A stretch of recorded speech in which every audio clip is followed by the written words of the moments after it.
बिस्मिल्लाहिर्रहमानिर्रहीम, अस्सलाम वालेकुम। मैं हूं सैदी काज़मी, आप देख रहे हैं फेसबुक और यूट्यूब।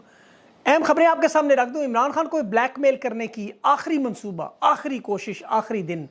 तहरीक इंसाफ को कालादम जमात डिक्लेयर करने की तैयारी है, लेकिन इलेक्शन से पहले ये वारदात करेंगे। इनकी आखिरी वारदात है कि किस तरह जीतने वाले उम्मीदवार को रोका जा सके। उसके लिए तहरीक इंसाफ का प्लान बी और सी तैयार है। उसकी मैं तफसील आपके सामने रखता हूँ। इद्दत निकाह केस इनके अपने गले में पड़ गया, बड़ी बड़ी मीटिंग शुरू हो गई। इन्हें अंदाज़ा नहीं था ये रिएक्शन आएगा। और अब इद्दत निकाह फैसला पहली हियरिंग में वापस लेने का बैकफायर कर गया। दीन अकबरी, एक नया दीन जो ईजाद इन्होंने किया, तफसील उसकी मैं बताता हूँ। ये आखिरी 4 दिन गेम एक मुश्तरका तौर पर एग्रीड है कि ये तहरीक इंसाफ के हक में चलेगी। जो छुपे हुए लोग थे वो भी सामने आ गए। 1970 का इलेक्शन के 70% टर्न आउट अवाम देने जा रही है। और किस तरह इन्होंने निगरान हुकूमत की मदद से IMF के PDM के मेम्बरान को जो 1-1 अरब दिया, नून लीग के मेंबर का बड़ा इंकशाफ और इमरान खान का बड़ा पैगाम गूंज में। इस वक्त तहरीक इंसाफ तो कामयाबियां, इंतखाबी मुहिम में जरदारी का जलसा बेचारे का बढ़ गया। और इस वक्त विकटें तहरीक इंसाफ गिराती जा रही है मुसलसल। ये मैं आपको तफसील बताता हूँ, लेकिन इमरान खान का पैगाम पहले, सबसे पहले इलेक्शन के हवाले से बहुत ज़रूरी, बात से अहम। एक तो राब्ता मुहिम एप्लीकेशन जो है वो आप गूगल प्ले स्टोर से डाउनलोड कर लें, और जो नहीं कर सकते वो फिर 05161333 और 1 ये नंबर स्क्रीन पे भी आ रहा होगा। 051613331 ये नंबर है। ये हेल्पलाइन बनाई गई है इमरान खान के पैगाम और मोबाइल से पहले 8300 पर भेज के पोलिंग स्टेशन की मालूमात हासिल करें, वो अपने पास लिख लें। नहीं पता उम्मीदवार का, उसके दुरुस्त इंतखाबी निशान का, तो इस पर फ़ोन करें। ये मालूमात अपने अहले खाना, दोस्त, रिश्तेदारों तक ज़रूर खुदा के लिए भेजें, व्हाट्सएप करें। वोट के लिए तैयार हो जाएं। कौमी और सूबाई असम्बलियों के हल्के के नंबर अलग अलग दर्ज करें। समझ ना आए इस नंबर पर टेलीफोन ज़रूर करें। पाकिस्तान के लोगों, याद रखना हालात मुश्किल से मुश्किल होंगे, अभी ये मजीद गिरेंगे। उसकी वजह क्या है? इनके हाथ पांव फूल चुके हैं। ये बुझने वाला चिराग है जो फड़फड़ा रहा है। 9 मई की रिपोर्ट ने साबित कर दिया। मैदान से बाहर करने की आखिरी इनकी कोशिश है। 9 मई का ड्रामा धूमधाम से शुरू करेंगे, लेकिन उसमें भी नाकामी होगी। इनके पास भी वक्त बड़ा कम है। आखिरी वारदातें हैं। 17 सफात की नाजायज पंजाब हुकूमत की रिपोर्ट। 102 गाड़ियां कहते हैं मौजूद थी जिनकी मालियत 1 अरब 50 करोड़ जो 9 मई में तोड़ी गई। 1.5 करोड़ रुपया फी गाड़ी इन्होंने लगे। पहले तो पूछे ये कीमती गाड़ियां किसकी थी, मालिकान कौन, कहां से लाए, जराए क्या है। जिना हाउस के पास 102 गाड़ियां आई कैसे, ये एक बड़ी रिपोर्ट शाया करें। अब 26 इमारतों का नुकसान इन्होंने लिख दिया। पुरानी इमारत के बनाने का खर्चा 31 करोड़, गाड़ियां लेने का अलग खर्चा। अभी नून लीग के रहनुमा जुगनू मोहसिन ने बड़ा अहम पैगाम के PDM के हर मेंबर को IMF से मिले हुए कर्जे में से 1 अरब रुपया दिया गया। हलवाई की दुकान पे दादाजी की फातिहा, माले मुफ्त दिले बेरहम। पाकिस्तान की कौम जानती है ये सब कुछ, और ये पहली दफा नहीं हो रहा। अवाम अब थक चुकी है, ज्यादा जुल्म बर्दाश्त नहीं कर सकती। जो होना था वो हो गया।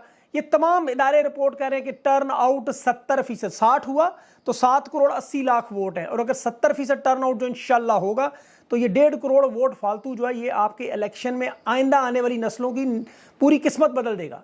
इतनी बड़ी तादाद में अवाम निकलेंगे, हाथ पांव फूल जाए, पतलूनें गीली होनी चाहिए। नतीजा इंशाल्लाह आपके हक में होगा। इनके तमाम मंसूबे, तमाम वारदातें, सब कुछ धरे का धरा रह जाएगा। मेहनत करें, ये वक्त दोबारा आपके हाथ में नहीं आएगा। अल्लाह ने आपको मौका दिया, 72 घंटे आपके पास मौजूद है। मैं हर वीलॉग में आपको घंटों में बताऊंगा, यानी 3 दिन पूरे हैं। तहरीक इंसाफ 1 साइडेड मेजॉरिटी पर जीत रही है। अवाम मशरकी पाकिस्तान की अवाम बनी है। जिस तरह उन्होंने तहिया किया था कि शेख मुजीब को जितवाना है, जेल से निकलवाना है, पाकिस्तान की अवाम ने भी जिद कर ली है कि हमने हर सूरत में इमरान खान और उसके उम्मीदवारों को इंशाल्लाह जितवाना है। और इसका क्रेडिट जहां अवाम को देता है वहां बाहुबली को भी दे दें। बाहुबली ने देखे पाकिस्तान की कौम को इस जिद में डाला है। वरना ये 2018 के इलेक्शन में नारायण का खान चले जाते थे, घर में बैठ के नेटफ्लिक्स पे फिल्में देखते थे, नौजवान क्रिकेट के मैच खेलने चले जाते थे। आज हालत ये है कि इन्हें पता भी नहीं है क्रिकेट का वर्ल्ड कप हो चुका है। मैंने एक नौजवान से पूछा कि क्रिकेट का वर्ल्ड कप कौन जीता, तो उसने कहा ये कब हुआ था। यानी लोगों को पता नहीं है। पहले उम्मीदवार खाने पीने का इंतजाम करता था, वोट के लिए लोगों को ढूंढता था। आज लोग उम्मीदवार को ढूंढ रहे हैं और पनाह भी दे रहे हैं। हर उम्मीदवार की पहले 5 से 10 करोड़ इलेक्शन कैंपेन पे लग जाता था। आज लोग चंदा जमा करके उसके स्टिकर और पोस्टर बना रहे हैं। तहरीक इंसाफ पर इन लोगों के इतने एहसानात हैं, यकीन करें आप सोच नहीं सकते कि मुझ जैसा शख्स पाकिस्तान की बल्कि दुनिया की 6ठी बड़ी जमात में इनके जलसे में तकरीर करेगा। आम हालात में कभी ये मौका मिल सकता था। इसी तरह तहरीक इंसाफ के वर्कर, कारकुन ये कभी ऊपर आ सकते थे। इमरान खान के घर के मुलाजिम, सिक्योरिटी गार्ड आज जलसों में तकरीर करके लाखों का मजमा बना रहे हैं। ये 6 महीने पहले जिसे कोई जानता नहीं था, आज वो पाकिस्तान की अवाम के दिल की धड़कन बन गया। शेर अफजल मरवत वो कॉर्नर मीटिंग उसकी नवाज शरीफ की पूरी रियासती मशीनरी और 14 जमातें मिला के भी इतने लोग इकट्ठे नहीं कर सकते। आप कभी सोच सकते थे कि साइकिल बेच के जलसा कराने वाला पार्लियामेंट का मेंबर बनने के लिए तैयार है? 75 साल की उम्र की मजहबी घरेलू माँ, पूरे पाकिस्तान की माँ बन गई। आलिया हमजा की वो 9 उम्र बेटी पूरे पाकिस्तान की नौजवान बच्चियों का रोल मॉडल बन गई। ये इनकी मेहरबानियां हैं कि तहरीक इंसाफ को उन्होंने निखार के रख दिया, पाकिस्तान की कौम के मुस्तकबिल की लीडरशिप खुद बना के दे दी। अब ये इमरान खान की जमात जब इक्तदार में होगी तो आपको सारे आम लोग नजर आएंगे, ये सारे खास लोग इस वक्त बरतानिया में मौजूद होंगे। और ये आप इनकी मेहरबानी और शुक्रिया अदा करें, इन्होंने अवाम को खास बना दिया, ये VIP बना दिया आपको। आपके वोट का इतना डर अगर इन्हें ना होता तो ये 2 साल से ये मारामारी करते, हर वक्त मार मार के इन्होंने आपके तो वोट की जिद बना दी। खान की सियासत का सबसे ज्यादा डर इनको है। खान को साफ साफ पैगाम दिया कि जब तक जी बाहुबली मौजूद है आप सियासत नहीं कर सकते। खान ने कहा सियासत तो जीते जी नहीं छोड़ सकता, अल्लाह खान को लंबी जिंदगी और सेहत दे। और वो इलेक्शन छोड़े क्यों? सियासतदान तो तब नाकाम होता जब अवाम छोड़ दे। सियासतदान कामयाब तब होता जब उसका नजरिया अवाम के दिलो दिमाग में अपना मकसद की तरह बन जाए। और आज खान ने जिस तरह चित्राल से कराची, खैबर से लेकर गड़ी खुदा बख्श तक, गिलगित बल्तिस्तान तक, खान हर गली कूचे में गूंज रहा है। खान की तो सियासत ही अब शुरू हुई है। इसके बाद फिर हुक्म दिया अदलिया को नाच, खुल के नाच, और वो भी इतना नाचे कि जितना कहा ही नहीं गया था उन्होंने घुंघरी तोड़ दी नाच नाच के वो फर्श टेढ़ा कर दिया। वो फैसलों में देखें आप, इतना आगे निकल गए कि मजहबी लोगों में भूचाल आ गया। मुफ्ती बाशऊर दलेर गैरतमंद मौलाना मुफ्ती खुल के इसकी मुखालफत में आ गए। मुफ्ती तारिक मसूद है, अल्लामा राजा नासिर अब्बास है, गामदी साहब है, ये सब जय्यद उलमा ने मुआशरे के बड़े बहरान की निशानदेही कर दी। फिर फैसले शुरू हो गए, मुशावरतें शुरू होगी, मीटिंगें शुरू होगी कि हाई कोर्ट में पहली पेशी में इस केस को उड़ाओ और डाल दो सारा जज कुदरतुल्लाह पे। क्योंकि एक बात याद रखें, पाकिस्तान में लाखों की तादाद में ऐसे जोड़े मौजूद हैं जिनके दरमियान तलाक हो चुकी है। अदालतों में इस वक्त खुला के केसेस की भरमार है। फैमिली केसेस के वकला के पास जाएं, फाइलों के अंबार लगे हुए हैं, उनका काम ही सारा इस पे चलता है। इस फैसले का असर इन तमाम खवातीन और मर्द जो तलाक लेना चाहते हैं, तलाक देना चाहते हैं, जिनको पहले तलाक हो चुकी है, जो साबका शोहर हैं, साबका बीवियां हैं, अब वो सब के सब अदालतों में दावा करने को तैयार हो गए। आपके पास इतना बड़ा कानूनी रास्ता जज कुदरतुल्लाह ने अदालत से निकाल के दिया। ये सियासी फैसला तो था नहीं। मजहबी लिहाज से इस फैसले में बेचैनी की एक लहर दौड़ गई कि हम कुरान और सुन्नत को माने या अपनी अदालतों को माने। ये एक शख्स की नफरत में एक इदारा नंगा नहीं हुआ, ये पूरा निज़ाम नंगा हुआ। मौलवियों का तबका, लिबरल तबका, औरतों की ताज़ीम के लिए नारे लगाने वाले, इस्लाम पसंद, मेरा जिस्म मेरी मर्जी वाली आंटियां, वो सारे के सारे इस फैसले में एक औरत की ताज़ीम, किरदार और शख्सी आज़ादी पर नहीं बल्कि शरीयत पर भी हमला कर गए। ये टॉक शोज़ में माहवारी, बहनों की माहवारी वाले मसाइल डिस्कस कर रहे हैं और 6 साल बाद कोई साबिक शोर दावा कर दे बीवी इद्दत पूरी नहीं कर गई, फिर अगला निकाह कर दी। करोड़ों औरतों की इज्जतों को उन्होंने खतरे में डाल दिया। और ये औरत की माहवारी और इद्दत ये निजी मामलात है, ज़ाती मामलात है। किसी की इज्जत से इस तरह खेलना, पाकिस्तान की अवाम सोच रही है अगर खान जैसे शख्स के साथ हो रहा है वो तो हम किस खेत की मूलियाँ हैं, हमारे साथ क्या होगा। इसीलिए लोग कह रहे हैं वोट डालेंगे वोट। पाकिस्तान का कानून इस्लामी कानून तो है नहीं, अंग्रेज़ का दिया हुआ कानून है। और अंग्रेज़ जानता है अंग्रेज की अदालत में जाती और निजी जिंदगी पर आप मुदाखलत नहीं कर सकते। पूरी दुनिया में प्राइवेसी का एक लॉ है और बड़ा सख्त लॉ है। मगरबी मीडिया भी अगर इसका जिक्र करता है बड़ी एहतियात से कि अदालतों में लेके तो क्या होगा। अंग्रेज उस कानून पे चलता है, ये अंग्रेज के कानून पे।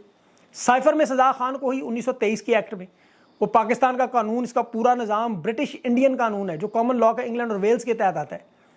अब इस कानून को इन्होंने इस्तेमाल किया जिस तरह मुगल बादशाह अकबर ने सबसे पहली वारदात तारीख में क्या कि उसने अपनी हुकूमत मजबूत करने के लिए एक नया दीन ईजाद किया जिसका नाम था दीन अकबरी। उसके दरबारी मौलवी वहाँ मौजूद थे, वो सारों के सारों ने हमायत की, उसको सल्तनत में नाफिज करवा दिया पूरे हिंदुस्तान में।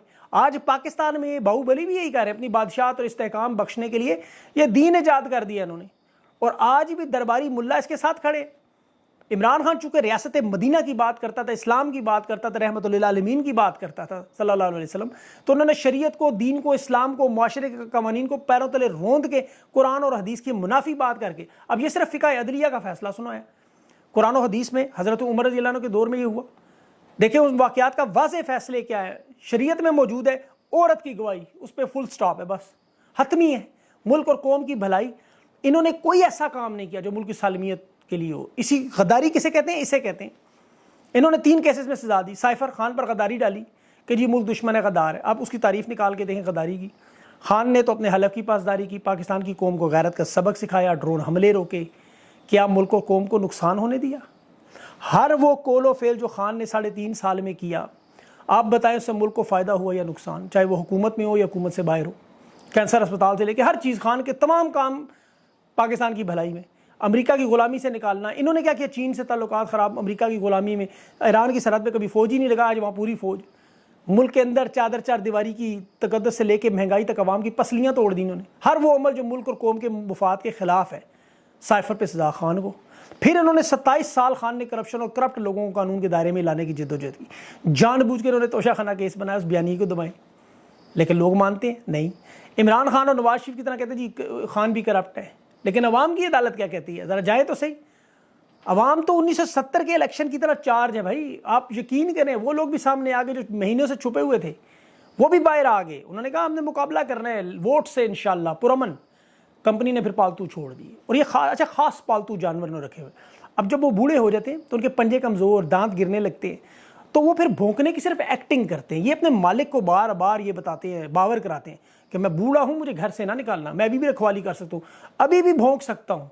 जंग अखबार में एक ऐसा ही कालम नजर आया, एक बुजुर्ग जो स्विमिंग पूल पे जाके वहाँ मॉडल्स की नहाने की वीडियोस बना के साथ इंटरव्यू करता था, आपको देखा होगा, उसका नाम मैं नहीं लेता।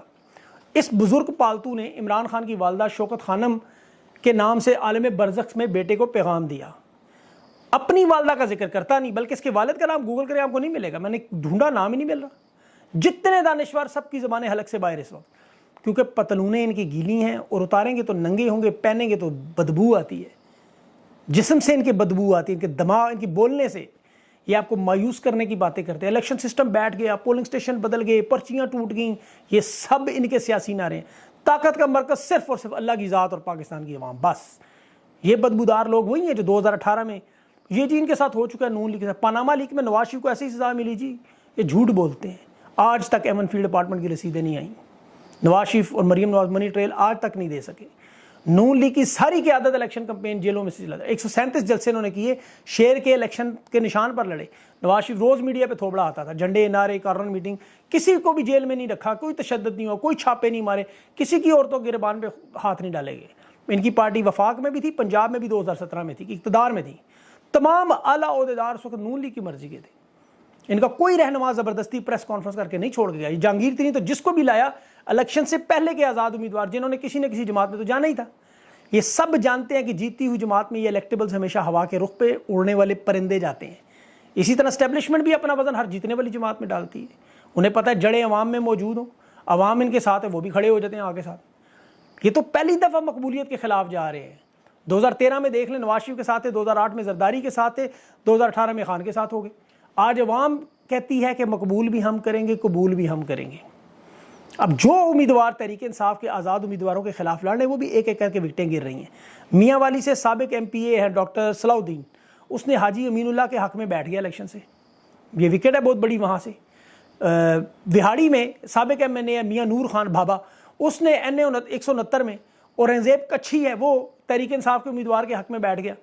फिर रैलियों का सिलसिला देखें, शुएब शाहीन की, लकी मरवत में शेर अफजल की, जलसे के मनाजर देखें। कोहाट में शहरयार अफरीदी NA 135 में गरज रहा है, और मलक अवैस हैदर वहाँ NA 182 में कैंपेन चला रहा है।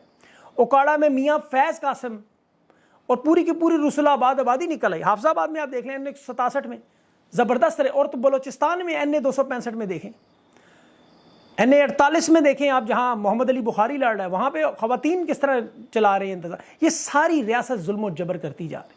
एक तरफ बुजुर्ग वज़ीराबाद में वो यूसुफ साहब हैं, उन्हें पहले सियालकोट फिर हाफजाबाद पुलिस ने PP 196 के उम्मीदवार हैं, एक और नईम इब्राहिम साहब, उन्हें 5 दफ़ा गिरफ्तार किया, बंदा बाज नहीं आता, फिर भी वो 6ठी दफ़ा भी रिहा करना पड़ा। कर्क में पुरअमन वर्कर कन्वेंशन पर पुलिस के दावे डाले। इसी तरह लाल हवेली में शेख रशीद के उन्होंने जलसा नहीं करने दिया। शेख साहब की अजीब हालत हुई, ना इधर के ना उधर के, ना तहरीक इंसाफ के ना अपने किसी का। ये होता है दोगलेपन में। अगर डट के किसी एक जगह खड़े रहते तो शायद उनकी आखिरी इनिंग्स इज्जत से गुजरती। इस वक्त हालात पाकिस्तान की कौम के सामने बिल्कुल वाज़ेह है। 70% टर्नआउट आपका लाजमी है। वोट, उम्मीदवार और इंतखाबी निशान एक एक बंदे को याद कराएं। पोलिंग स्टेशन के बाहर बैठे, फॉर्म 45, फॉर्म 45 अपने पोलिंग स्टेशन का लेकर उठे। इंशाअल्लाह अज़ीज़ आपकी अपनी हुकूमत होगी, अवाम की। ये सारी बातें मैं आपको बार बार दोहराता रहूँगा, फिक्र ना करें, आपको भूलने नहीं दूंगा। अगले या उससे अगले इंशाल्लाह वीलॉग में तमाम उम्मीदवारों की तस्वीरें भी आ जाएंगी। वो भी आप देख लीजिएगा। राब्ता मुहिम डाउनलोड करें, खान का पैगाम देखें, और जो नंबर शुरू में आएगा 051 वाला, वो आप नंबर से, आप जिनके पास बटनों वाले फ़ोन है वो फ़ोन करके वहाँ से भी तफसीलात ले सकते हैं। लेकिन मेरे ख्याल में अब सबको निशान याद हो गए हैं। इसके अलावा मैं आपको 5-6 निशान बता दूँ, उन्हें वोट ना दे, बाकी जिसको मर्जी दे दीजिएगा। अपना ख़ास ख्याल रखें। अगले वीलॉग में मेरे साथ मिशाल आ रही है, उनकी मुलाकात हुई है खान से भी और बुशरा बीबी से भी, तो उनके साथ कुछ बड़े अहम सवालात रखते हैं। मेरे साथ रहें, इंशाल्लाह अगले इंटरव्यू में आपसे बात होगी। अपना ख्याल रखें। अल्लाह हाफ़िज़।